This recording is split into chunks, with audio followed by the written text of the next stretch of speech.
What's up guys, Josiah LaRue here, and today we're going to be talking about the latest news in technology.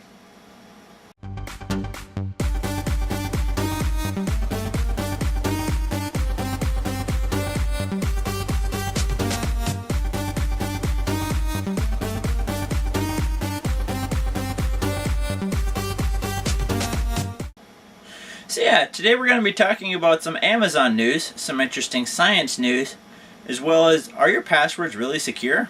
So in our first bit of Amazon news, Amazon came out last week with the Amazon Fire TV, their entrance into the set-top TV box line that is already dominated by big players such as Roku or Apple TV. The Amazon Fire TV is actually a fairly impressive box. In its overall appearance and ports, the Amazon TV is really not any different than any of its competitors. It has HDMI, Ethernet, audio, USB port. It's very small and slim, sort of like an Apple TV, only larger but thinner. But that's where the similarities end. The Amazon Fire TV is powered by a dual-core Snapdragon 800 processor with an Adreno 300 graphics chip. Specs-wise, at least puts it head and shoulders above all the other machines. But that's because they are trying to get a lot more out of their device than most of their competitors are. The Fire TV box runs on Amazon's custom Android software, which if you've used any of their other stuff like a Kindle Fire or something like that, you're going to be fairly familiar with the overall layout.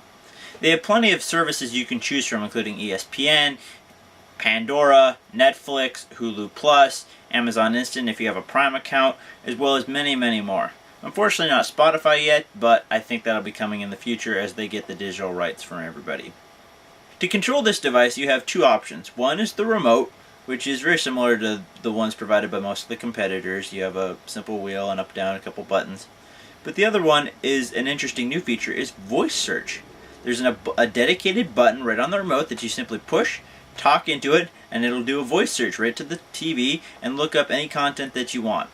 Now, the one caveat to this is that it only works inside of Amazon's products. So if you're simply looking something up in Amazon, or if you're searching for something in Amazon Instant, boom, instant results. It does not, however, work in any of the third-party software such as Netflix or Pandora or whatever, which is kind of sad, but hopefully they will allow developers to use their software and it'll just overall make it a far better product. The other exciting thing that is being offered by the TV, and based on the dual-core processor chip, is gaming. Any Android game that Amazon has authorized to be in their Amazon App Store for any of their Kindles or whatever automatically works on your Fire TV. You do need a wireless Bluetooth controller, which is an extra $40 that you will need to buy from Amazon. But once you do, you can play any type of mobile game that you can play on your Kindle right on your TV. Minecraft, racing, and a whole bunch more. Now, I have not gotten my hands on one of these yet, but from the reviews and from what other people have said, it's actually a fairly impressive box. And what it can do right now, just out of the gate, Generation 1, is actually quite impressive. For $99, having a set-top box that runs everything Amazon plus all of the competitors is awesome. And being able to play games, that's even cooler. Thumbs up, Amazon. Keep up the good work. Can't wait to see Generation 2, or even just a software update that'll allow some of my other content providers to get their stuff on there too. So today, in interesting science type news, we're going to be talking about blood moon. No, the moon is actually not bleeding. It is actually what is called by scientists a lunar eclipse, when the moon passes behind the Earth and is in its shadow. When the Earth, the sun, and the moon are pretty much exactly aligned, we see a lunar eclipse. Now, these do not happen very often, so when they do show up, it's very cool and definitely worth seeing. The latest lunar eclipse occurred on Monday night, April 14th, 2014. It was really cool, or so I've been told. Unfortunately, I ended up sleeping through it, but from the pictures I saw the next day, it looked really cool. You can see it looks like something like this, or like this. Pretty cool, huh?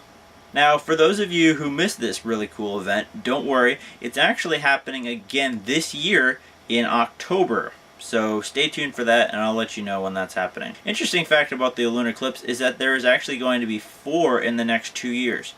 Once now, or what just happened, again in October this year, and twice again next year. This is called the Tetrarch Lunar Eclipse, and it's very rare. So be on the lookout for that. That's really cool. And finally, we're going to be talking about password security. So you might have heard in the news recently this term being thrown around as the HeartBleed bug. So I just want to talk about what it is and whether you should really be worried about it and what you should be doing about it. The HeartBleed bug was an error found in OpenSSL encryption. Now that is just a fancy term for a computer language that is used to make your internet connection when you're sending important data back and forth between you and a website secure. People found an exploit in that someone, if they send just the right amount of information at the right time, can trick the computer that you're sending the data to into giving up that data that you just sent it. After the third-party private security investigators found this, they released the knowledge to the world, and immediately the folks at SSL and the other high-security places started patching the software and telling everyone to update their software. Most companies have did that, and the bug is now rendered inert, being as that version is no longer being used and people cannot use the same exploit. That being said, there were a few cases where websites were targeted using that exploit, and we're not exactly sure what was stolen, but it's probably best to go around and change your password. Changing your password is just an overall good idea, being as it's not good to have the same password for a really long time, because if one old website that you were using it on and forgot about you ever used that password on was compromised, now they typically have your email address and your password. They will use it on bigger, more modern sites just to gain access to your data. So it's good to change your password every year or so just to maintain that good sense of security. So now let's debunk some myths about the HeartBleed bug and why it is serious but is not as big as the news media seems to be blowing it up about. It's not a virus. It was simply just an error in the code when the code was designed that was allowing people to do nasty things. It's not going to break your computer, and it's not going to continue making connections unsecure, being as nearly every website now has been alerted of this and has been patching their software.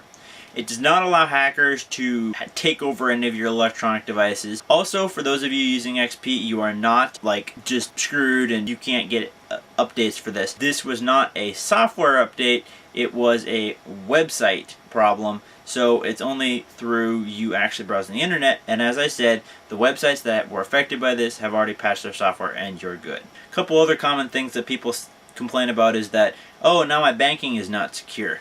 No, that's not true. In fact, most of the banking institutions did not use the version of SSL that was actually compromised. They use a lot higher encryption because they know how important your banking information is. That being said, some of the smaller banks were using it, but as I said, all of them, or pretty much most of them, have all been patched now. But it is probably still a good idea just to change your password just to keep safe and secure.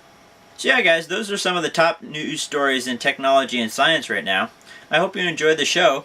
Let me know in the comment box down below. Would you buy the Amazon Fire TV? What did you think of the lunar eclipse?